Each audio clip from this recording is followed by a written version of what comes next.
यमुनानगर में सबसे बड़ी खबर सामने आई है। पूर्व विधायक दिलबाग सिंह को ईडी ने गिरफ्तार कर लिया है। पिछले 4 दिन से ईडी खंगाल रही थी। घर में दस्तावेज और कई दस्तावेज हाथ भी लगे। दिलबाग सिंह के फार्म हाउस और घर से 5 करोड़ रुपए कैश भी मिले थे। हथियार भी बरामद किए गए थे। अचानक से कई गाड़ियां आई और उसके बाद दिलबाग के घर के अंदर जाकर दिलबाग को ईडी गिरफ्तार करके अपने साथ ले गई। बता दें कि काफी लंबी ये जांच ली थी। काफी लंबे वक्त तक जो है पूरे घर को खंगाला गया था ईडी द्वारा। और उसके बाद जिस तरीके से कुबेर का खजाना दिलबाग के घर पे मिला था, उसके बाद बड़ी कार्रवाई की गई है। यमुनानगर में पूर्व विधायक दिलबाग सिंह को गिरफ्तार कर लिया गया है। गाड़ियों का काफिला आप देख सकते हैं। पूर्व एमएलए दिलबाग सिंह को ईडी ने गिरफ्तार किया है। उनके घर से 5 करोड़ रुपए बरामद हुए थे। कुछ विदेशी हथियार भी बरामद हुए थे और 300 कारतूस भी बरामद किए गए थे। इसके अलावा कई ऐसे महत्वपूर्ण डॉक्यूमेंट्स भी जो है ईडी की टीम के हाथ लगे थे, जिसके चलते बड़ी कार्रवाई की गई है। और उसके बाद अब आप देख सकते हैं, तस्वीरें आपके सामने हैं।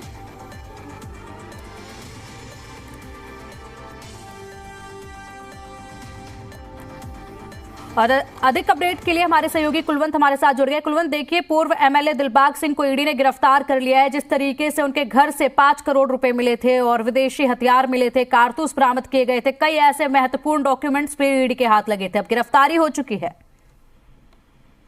जी बिल्कुल, देखिए, जिस तरह से लगातार पिछले 4 दिनों से यहाँ पर ईडी की रेड डाले हुए थी और लगातार वो रात दिन कहीं ना कहीं जो दस्तावेज हैं या फिर अन्य कोई भी सामान है, उसके चलते यहाँ पर जो रेड चल रही थी है, उसको लेकर लगातार अपनी जो इंक्वायरी थी वो चल रही थी। लेकिन आज अचानक से सुबह 4-5 गाड़ियां आई और सिर्फ जो दिलबाग सिंह का घर है उसके अंदर लेकर गए।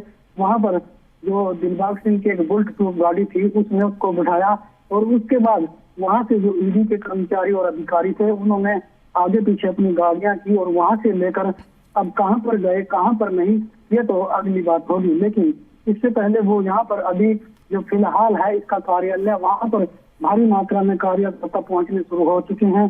और जब दिलबाग सिंह को अरेस्ट करके ले गई थी ईडी, तब भी वहां पर भारी संख्या में काफी जो कार्यकर्ता थे वो पहुंच चुके थे। लेकिन वहां पर जो जब ईडी को ले जाने के लिए तो किसी भी तरह से वहां पर कार्यालय के बाहर फिलहाल जो कार्यकर्ताओं की काफी भीड़ हो चुकी है। और अभी देखना होगा कि कुछ देर बाद इसके जो बड़े भाई हैं राजा, वो भी प्रेस के सामने होने की बात कर रहे हैं।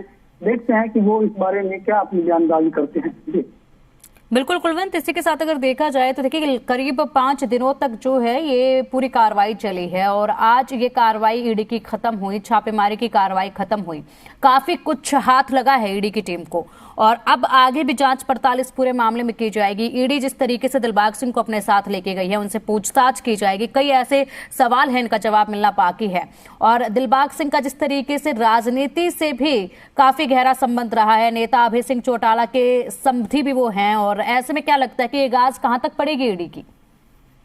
जी बिल्कुल, इस बारे में बिल्कुल यही कहा जा सकता है कि जिस तरह का जो राजनीतिक से जुड़ा हुआ जीवन है वो काफी पुराना है, जो कि इनेलो से था जब से प्रधानमंत्री ओपी चौटाला मुख्यमंत्री ओपी चौटाला भी थे, और उस वक्त से इनका जो राजनीतिक करियर है वहां से शुरू हो चुका था। इसी के चलते वहीं से इनका जो माइनिंग का कारोबार है वह भी शुरू हुआ और इसके देखते देखते जो इनका माइनिंग कारोबार था वो बढ़ने लगा।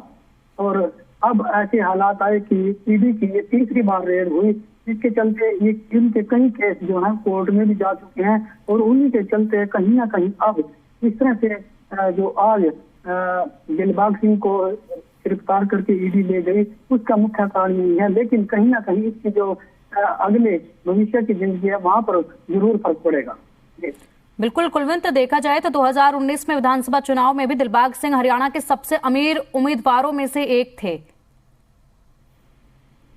जी बिल्कुल, ये सही बात है कि यमुनानगर की विधानसभा की सीट की बात की जाए तो, क्योंकि कांग्रेस के यहाँ पर एक महिला प्रत्याशी थी जिसमें काफी जो खड़ी उस पे रही थी, और बीएसपी के भी जो दूसरे अन्य यहाँ पर प्रत्याशी थे वो भी काफी पीछे रहे। लेकिन जो मुकाबला था वो बीजेपी के जो नेता विधायक हैं घनश्याम दास अरोड़ा और इनेलो के जो दिलबाग सिंह हैं, इनमें दोनों में ही टक्कर रही। और लगभग 1500 वोटों का जो डिफरेंस था, उसके चलते इन्होंने हार का मुंह देखना पड़ा था, क्योंकि लगभग नजदीक था बिल्कुल आंकड़ा, लेकिन उसके बावजूद भी इन्होंने कहीं ना कहीं जो है हार का मुंह देखना पड़ा। लेकिन सबसे बड़ी बात इस वक्त यही है कि जिस तरह से देखने में आया कि जीत का जो इतना बड़ा साम्राज्य था या इतनी इनकी ज्यादा पब्लिक या कार्यकर्ता थे, उसके चलते कहीं ना कहीं इस बात पर पूरा जरूर पड़ता दिखाई दे रहा है। ठीक है कुलवंत, शुक्रिया आपका इन तमाम जानकारियों के लिए।